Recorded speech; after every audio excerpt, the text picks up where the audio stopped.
Merci d'avoir choisi la RTNK pour vous mettre au parfum de l'actualité, mesdames et messieurs. Bienvenue dans cette édition du journal. Commençons par cette actualité. Théo Ngwabidje Kassi reste gouverneur de la province du Sud Kivu. C'est là après examen de la motion de défiance contre lui et son gouvernement déposée à l'Assemblée provinciale. Après échange et débat autour de cette question, les députés provinciaux ont voté pour son maintien à la tête de la province du Sud Kivu. Sur les 44 députés provinciaux présents à l'hémicycle provincial, 24 ont voté pour le maintien de Théo Ngwabidje Kassi à la tête de la province et 20 parmi eux ont voté contre Théo Ngwabidje Kassi comme gouverneur du Sud au Kivu.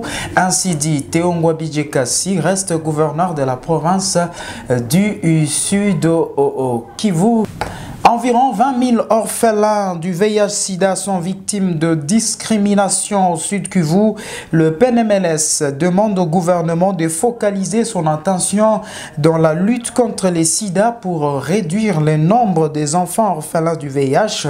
Elle a fait savoir en marge de la commémoration de la Journée internationale des orphelins du sida le 7 mai de chaque année. Eric Chocola, Charmant Chifulirou, pour plus de détails.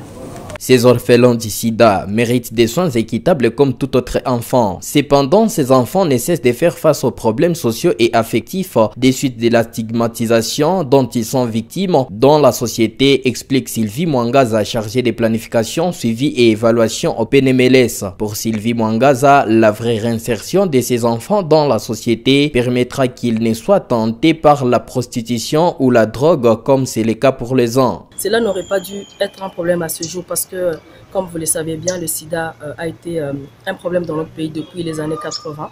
On a commencé à mener des activités de lutte contre le VIH-Sida et à ce jour, on aurait dû normalement éliminer tous ces fléaux dans notre pays.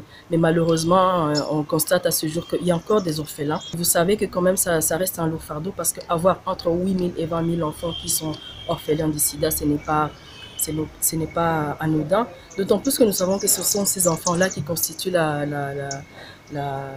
population de demain. Et nous voyons qu'ils font face à beaucoup de difficultés. Tout ce qui est problème de stigmatisation et discrimination, on va toujours pointer ces enfants comme étant des enfants abandonnés ou laissés par des parents qui sont morts du sida. Et souvent, ces enfants sont ramenés à être placés dans d'autres familles, mais ces enfants-là vont subir aussi la discrimination et la stigmatisation dans ces familles-là, parce que les parents ou l'environnement ou la famille proche ne comprend pas en fait que ces enfants-là n'ont absolument rien demandé pour tout ce qui leur arrive. Donc pour moi, c'est vraiment une occasion très importante pour rallumer encore le feu sur ces enfants-là qui sont occultés par toutes les difficultés de grandes personnes et on n'arrive pas à se rendre compte qu'ils souffrent normalement. Tout ce qu'on peut faire, c'est beaucoup. En fait, on commence par le cercle familial. Déjà, commencer à conscientiser, continuons à conscientiser tous les cercles familiaux, de voir que ces enfants-là, ils n'ont rien demandé, ce sont des victimes et doivent être considérés comme les autres enfants. Leur donner tout ce dont ils ont besoin, notamment tout ce qui est affectif, tout ce qui est éducation. Ils doivent aussi continuer à jouir de tous ces droits-là comme tout un enfant. Notre source encourage le dépistage des masses afin que les ménages connaissent leur statut sérologique. Et puis les cas de justice populaire deviennent monnaie courante dans la ville de Bukavu. Environ 20 cas de justice populaire ont été enregistrés depuis le début de l'année 2021 par le bureau de la société civile du Sud au Kivu. Les derniers cas en date est celui intervenu le jeudi 6 mai dernier où les étudiants de l'ISTEM ont brûlé vif un présumé voleur en main armée. Le président de la société civile de la commune d'Ibonda décourage les cas de justice populaire. David Chikuru recommande à la population de faire confiance à la police. On l'écoute dans cet extrait choisi par Charmant Chifulirou et Ansima Kahiriri. La société civile a enregistré plus de 20 cas de justice populaire depuis le début de cette année de 2021. Cela s'observe dans plusieurs coins de la ville de la province du Sud Kivu. Dans la commune d'Ibanda, il y a eu beaucoup de cas de justice populaire, surtout quand nous allons dans les quartiers Nyalukemba, Panzi, à Bagira, même chose. Dans la commune de Kadutu, même chose. Dans toute la province, Ijou a été à la première position, là où sont des mamans de troisième âge, même des jeunes filles qui sont imputées des sorcières. Et cela, en tout cas, inquiète beaucoup la population. Et nous demandons, parce qu'il y a un édit qui a été voté au niveau de l'Assemblée provinciale, mais aujourd'hui qui n'est pas effectif, sur le terrain, demandons aux députés de se mettre au travail pour que cet édit-là soit promulgué et que nous voyons les produits de cet édit-là, parce que ce sont parfois des victimes, même les victimes de la justice populaire, même des innocents parfois, en sont victimes, raison pour laquelle chaque fois nous demandons à la justice de bien faire son travail. Quand quelqu'un l'amène à la justice et qu'il y a en tout cas des preuves comme quoi il a été coupable, il faut qu'il subisse la rigueur de la loi, mais plutôt que les libérer. Quand on les libère, c'est au moment où la population se rend justice. Donc nous demandons juste aussi à la justice, mais aussi au gouvernement provincial, de voir comment protéger les citoyens, surtout les femmes et les jeunes filles, et interdire surtout ces églises, chambres de prière, qui donnent des prédications selon lesquelles telle est sorcière, ou comment tout ça. Et nous avons vu toutes les conséquences de cette justice populaire. 14 personnes blessées graves dans un accident à l'Institut supérieur pédagogique de Bukavu dans la soirée du jeudi 6 mai 2021. Selon nos sources sur place, ces étudiants ont été effrayés par l'écroulement du reste de la charpente de la partie incendiée la fois dernière. Dans cette débandade, certains étudiants sont sautés de leur chambre. Les reporters de la RTNK, Achiza Katera, Henriette Bachi se sont rendus à l'ISP Bukavu et nous signent ces reportages.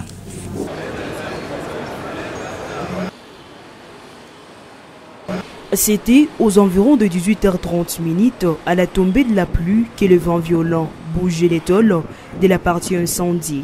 Surpris, ces étudiants ont sauté de leur chambre au deuxième niveau jusqu'au rez-de-chaussée. Dans cette débandade, 14 étudiants en sont sortis victimes, indique Tchekoumé Lugulika.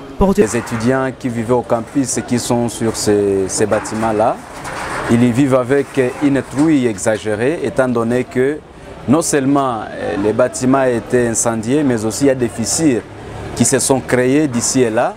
Et donc ils sont là avec beaucoup de pluie. Et quand maintenant ces tôles sont tombées, les étudiants ont cru que c'est les bâtiments qui voulaient s'écrouler. Ils se sont jetés en provenance des chambres, ils se sont jetés sur des balcons, n'importe où. Et en tout cas, ils sont grièvement blessés. Nous avons enregistré parmi eux 14 étudiants qui sont grièvement blessés. À part ces 14-là, il y a d'autres qui sont moyennement blessés et qui sont internés à l'hôpital de l'ISP. Et donc, ceux qui sont grièvement blessés, ils sont allés les uns. Nous avons un à l'hôpital Skyborn, nous avons 13 à l'hôpital provincial. Ils y vivent avec une trouille exagérée, étant donné que non seulement les bâtiments étaient incendiés, mais aussi il y a des fissures qui se sont créées d'ici et là.